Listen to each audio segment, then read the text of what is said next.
साधारण निर्वाचन परे प्रथम थर पई बालेश्वर जिलापालଙ୍କ मिलित जनशुणाणी शिविर बालेश्वर सदर ब्लॉक कक्ष परिसर रे अनुष्ठित हो जायछि।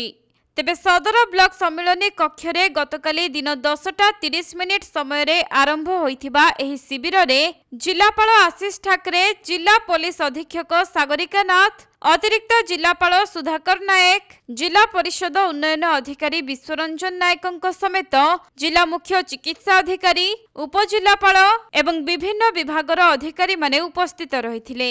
एही अवसर रे प्रधानमंत्री आवास योजना, बन्या जल नियंत्रण, उठा जलसेचन भत्ता, कृषि राशन कार्ड, अंगनवाड़ी केन्द्र रे कर्मी प्रादुर्भाव और पुलिस कार्य आधारित 96टी अभियोग आसीथिला।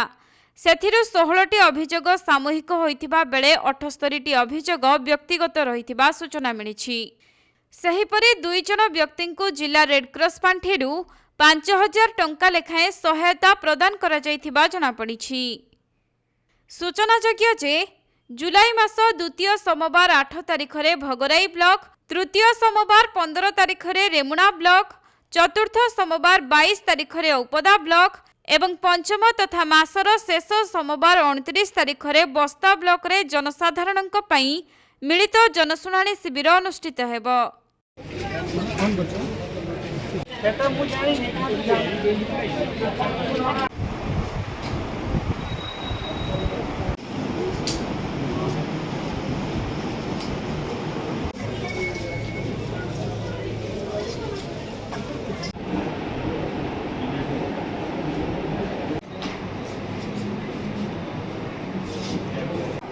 बालेश्वरରୁ प्रसंजित सेठी रिपोर्ट, कोणार्क लाइव।